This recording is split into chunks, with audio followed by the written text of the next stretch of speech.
Hey, welcome back to Math with Patrick and Quill. It's April 7th, and we're solving problem number 97 together from this Daily Epsilon calendar.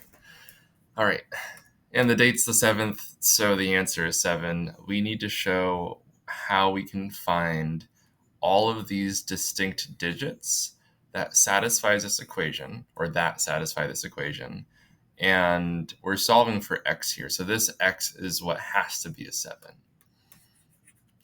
All right. Well, it looks like we have a 6-digit number equals 3 times another 6-digit number. So I'll just go like A, B, C, D, X, 1. So those are 6 digits right there. And then that's going to be equal to 3 times another 6 digits right here. That's what? 1, A, B, C, D, X. All right. Well, let's start with the obvious, because once we do this multiplication, isn't this going to be a 3?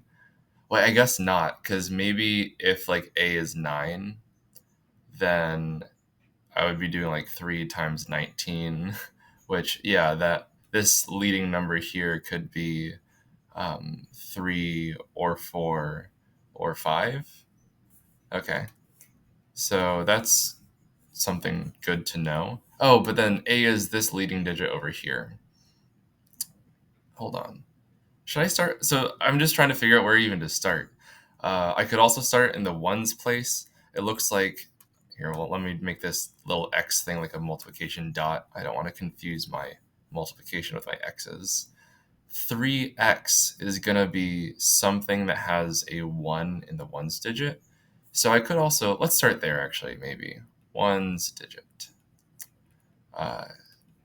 And I want to just try 3 times some number and see what numbers in our number system produce a 1 in the ones place.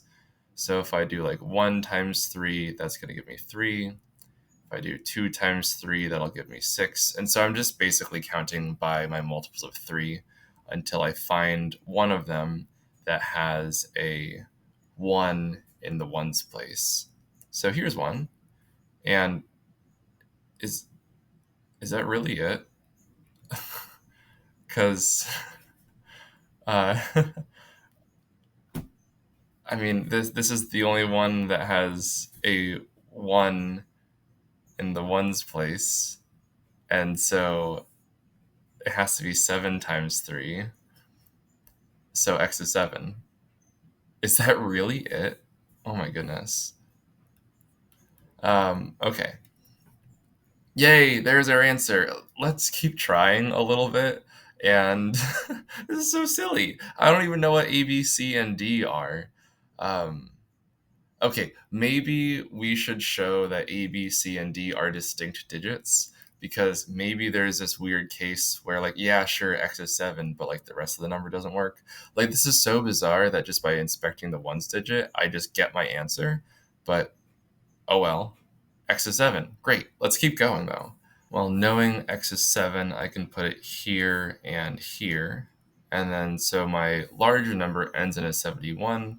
And I still have 3 times, 100 something something thousand something something and 7. All right. So I guess I should figure out what D is going to be here. So like when I do this multiplication on the right side, I'm going to have 1 something something something 7 times 3. And then when I do the multiplication, 3 times 7 gives me 21. So here's that 1 that checks out in the ones place. And then I need some digit here that's going to satisfy a 7 in the tens place. So if I put a 1 here, it's 3 times 1 plus 2, which is 5, which is no good. And then a 2 would create an 8 here. So it looks like I'm doing the same thing where I'm just counting by my 3's again, but this time I'm like offset by, I guess by plus 2. So let's see. When uh, D is 1, right? When D is 1, then I had a 5. That was no good. So 2 would be 8, 3 would be 11, what am I trying to match? I'm trying to get a 7 in the ones place. So 14, 17. Okay, there it is. And so it should be a 5. And hopefully, looking at the pattern on the left, you can kind of tell that we're not going to repeat ones digits when counting by 3. 0, 1, 2, 3, 4, 5, 6, 7, 8, 9. And so we don't have any repeating ones digits when we're counting by threes over there. So I know that we're not going to have any repeating ones digits counting by threes over here. So D looks like it's going to be 5. And so that tells me that I have a 57 here. And then I think I'll just kind of run this number all the way up until I, hold on. I'm getting my numbers mixed up right now. This number should be showing up here. There we go. Okay, so the 3 times a 7 still gives me 21. Then the 3 times a 5 plus a 2 gives me 17. And so I need to match the next digit now. So C has to be something here such that I get a 5, because that's what D was here. Okay. And then, so same idea, where if C equals 1, looks like I'll get a 4, not a 5. So that doesn't work. And then I'll just keep counting down this list until I see a 5 in the ones place. So nowhere near, not here yet. That would be a 22. There we go, 25. So how far down is that? 1, 2, 3, 4, 5, 6, 7, 8. Cool. So when C is, you actually move these. D equals 5, and then D equals 8. Oops, that was supposed to be a C. Keeping all these digits straight is going to be pretty hard. There we go. So C is now 8. So I can put an 8 here. I can put an 8 here. I can put an 8 here. So I can put an 8 here.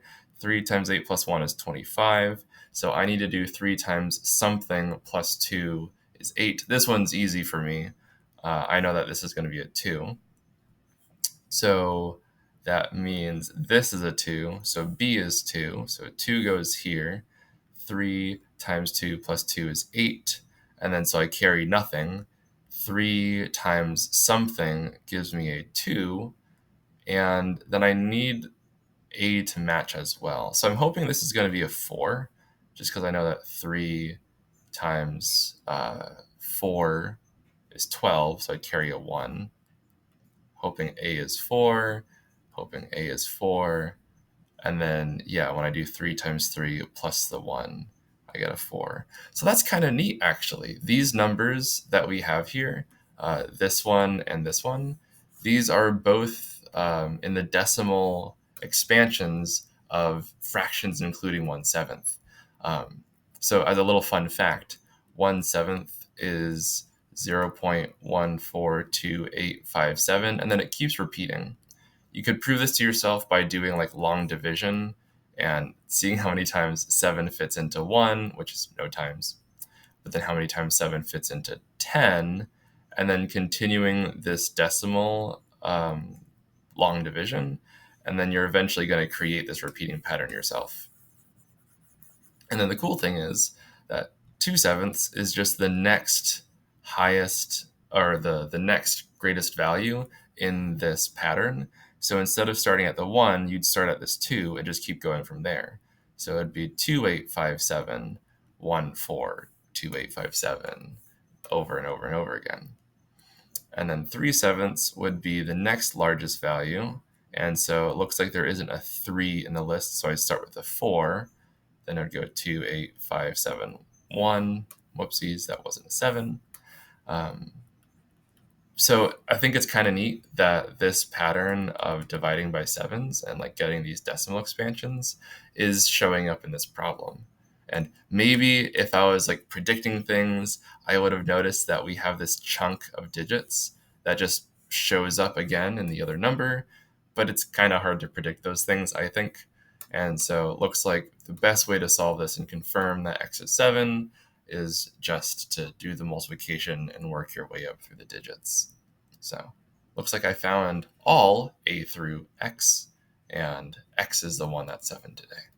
So we're all done. I'm glad we were able to like solve the rest of the problem because it would have been a little bit silly to just stop at X equals 7. That would have been no fun.